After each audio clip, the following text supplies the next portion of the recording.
Welcome, Gunrunner.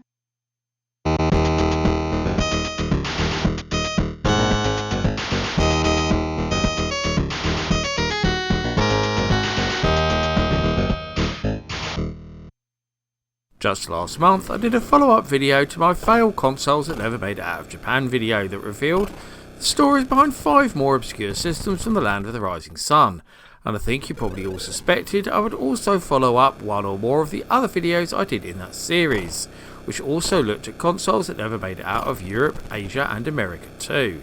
And it's the latter of those that we're going to be coming back to this time, because like that last video, my research for the original episode saw me come up with more than enough candidates for just one video, so I'm back with 5 more for you. These are all consoles that were released in North America that failed so badly they never made it out of that region, despite plans to market them worldwide. In fact, I'd actually say that the consoles featured in this follow-up video were even bigger failures than the ones from the first, and probably even more obscure too, so I'm sure there are going to be a lot of interesting facts in these stories for all of you, especially those who love me covering the really obscure stuff. But I don't want to go on too long in this intro because the stories here will speak for themselves, so let's get going with the main feature. You could shell out bags of quarters to play turtles at an arcade, be bothered by less intelligent beings while playing Space Invader, and stand in line a long time to play spiders. But why should you when you could play Entex, Turtles, Spiders, and Space Invader in the comfort of home?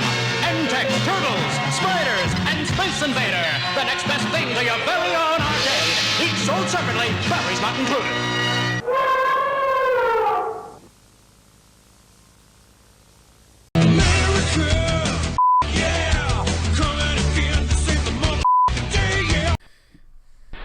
Let's start off with something a bit different, because the Entex AdventureVision is actually a tabletop console with its own screen, very much like the much later PC Engine LT, and the follow-up to the Entex Selector game, an even more limited handheld. It was released in 1982 for a price of $80, which works out at about $260 adjusted for inflation. Now you might be wondering who Entex actually were, and like several other console companies of the era like Coleco and Mattel, their background was in the toy sector, before moving into making handheld electronic games. Entex's games were widely praised by the press of the era for being much higher quality than their rivals. Indeed, the company itself used the slogan, "Games for the discriminating player." Many of these handhelds were sub-licensed to European and Japanese manufacturers too.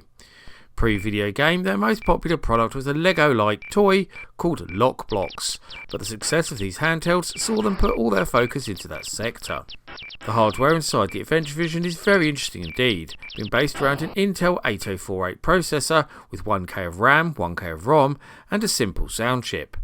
But the visual element of the Entex console is perhaps the most fascinating feature of all, as it used a single vertical line of 40 red LEDs combined with a spinning mirror inside the casing. This allowed for an effective screen resolution of 150 x 40 pixels.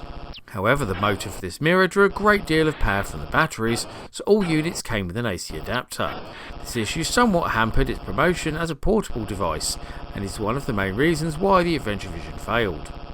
It also suffered from bad timing too, arriving in October 1982 just as the North American video game crash started to implode.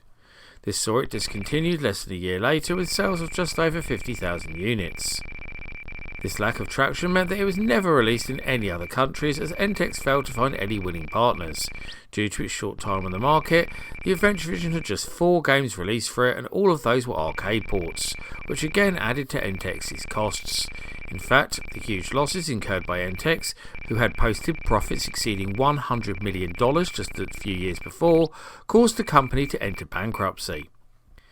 Because of the many moving parts used by the system, particularly its motor, many units no longer work, and it's estimated there are less than 100 working examples in the hands of collectors across the world.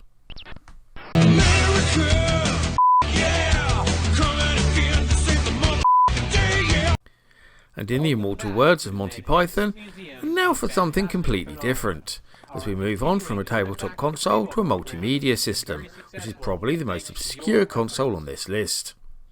Released in 1992, the Video Information System, or VIS for short, was sold with both Tandy and Memorex branding exclusively in North American Radio Shack stores. Like other so-called multimedia systems of the era, like the Philips CDI and Commodore CD-TV, the VIS was supposed to be a replacement for your video player, cable box and home computer, combining everything into one sleek-looking unit that would fit on the shelf right under your TV. Backed by a pretty huge library of games and other software, Tandy hoped they could succeed where their rivals had failed. But by the time the Intel 286-based VIS arrived on the market, it was clear that the mooted multimedia boom was never going to happen.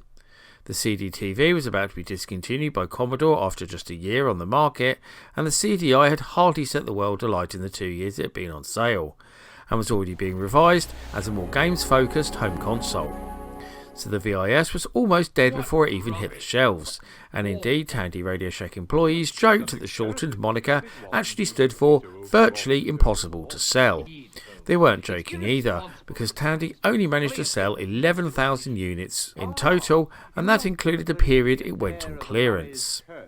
However, there is one interesting thing about the Tandy VIS that does give it somewhat of an important legacy in the gaming industry. It was the very first console to feature a version of Windows, predating the Sega Dreamcast by 6 years. All units came equipped with something called Modular Windows, which was a special version of Windows 3.1.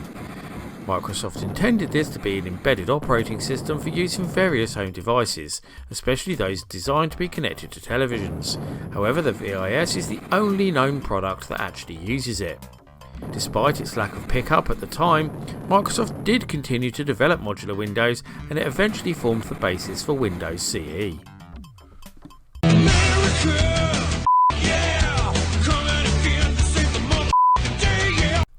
Founded as a Radio Corporation of America in 1919, RCA was an electronics company with a rich history and already had a big foothold in people's homes. So after seeing the success of Atari's standalone Pong console, it seemed like a natural move to transfer their expertise and market power into the burgeoning home video game sector too. However, RCA's engineers were adamant that they could go one better than Atari and create a system that could play more than one game by utilising what would become known as ROM cartridges. The name of the console was said to have been inspired by legendary nightclub Studio 54. There was never a Studio One console, in case you were wondering, but it seems that aside from coming up with a creative name, RCA didn't have a clue what they were doing, as it soon became clear their engineers had no idea about what made a console at all. None of them had any experience in creating this kind of technology, unlike Atari's, and development of the Studio II was less than smooth. It eventually limped onto the market over 6 months late in January 1977, missing the absolutely crucial Christmas period, for a price of $150, which is over $600 adjusted for inflation. But this was the least of the system's problems, as the story of the Studio II presents a catalogue of disasters. The much delayed release date meant that it was beaten to market by the Channel F from big electronics rivals Fairchild, which made the Studio II look laughably dated before it had even got going. This is because RCA's system only had low resolution black and white graphics, minimal sound, and had keypad-like controls that were built into the main unit, a hangover from copying the design of those standalone Pong consoles. The Channel F with its colour graphics and separate controllers was only $20 more expensive too, making it an absolute no-brainer. Then, around 8 months later, the Atari video computer system arrived on the market and put the final nail in the Studio II's coffin. It was discontinued the year after with sales of just over 50,000 units, and its planned successor, the Studio III, which added much needed colour, was never released. Although the designs of this console were then sold to the Japanese Conic Group, who then released versions of the Studio III under both the Sheen M1200 and Visicom video computer system monikers. Despite being a huge failure, the RCA Studio II was notable for being the very first console to have games programmed by a woman. Joan Weisbecker, the daughter of the console's designer, learned how to program her father's homemade computer as a child. After graduating from high school in 1976, she used her familiarity with the architecture to create Schoolhouse 1, Speedway and Tag for the Studio II console. Although the Studio II was never officially released outside of America, several clones of it were released in Europe, including the German Mustang Telespiel, French Hanimex Jeux TV, and Austrian Soundic Victory.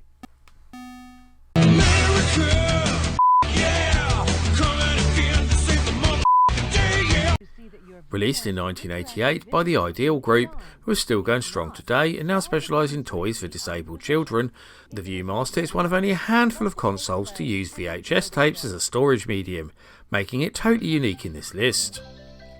The console was advertised to the public using the slogan, "The two-way television system that makes you part of the show," and was very much aimed at younger children, as can be evidenced by its rather meagre games library that is made up of just 7 titles.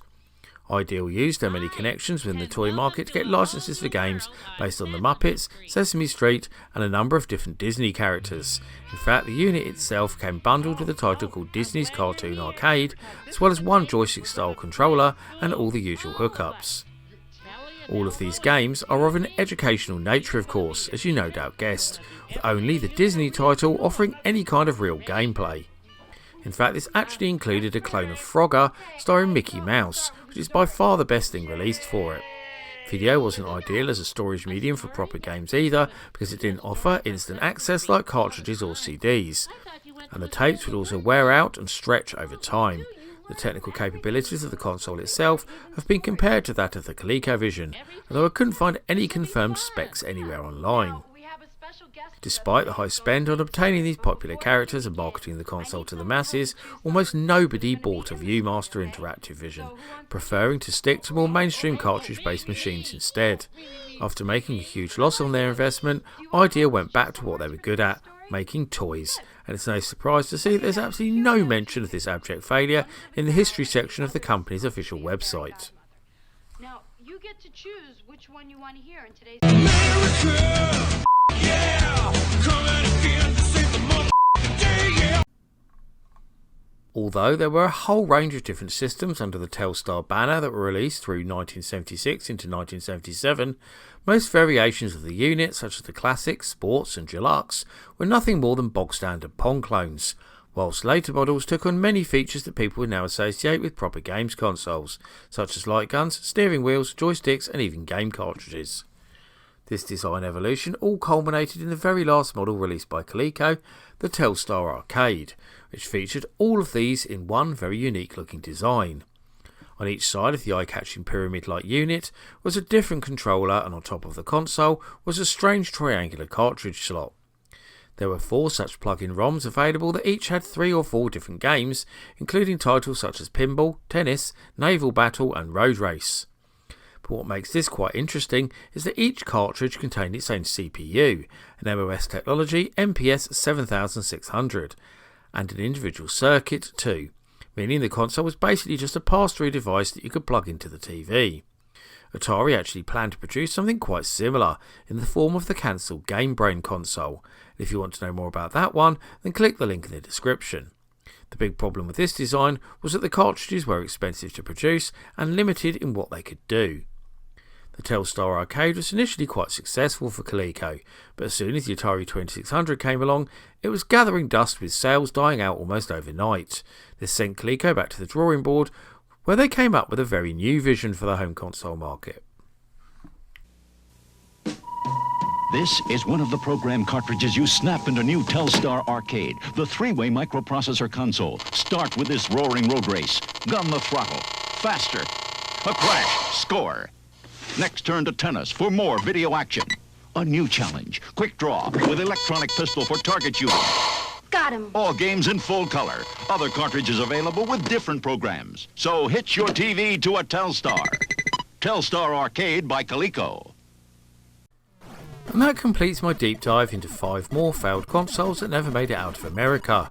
Are there any others you can think of that should have made the list? Or are you lucky enough to own one of these obscure oddities and want to tell us more about it? As always, I love to hear your thoughts and views in the comments, so please get typing.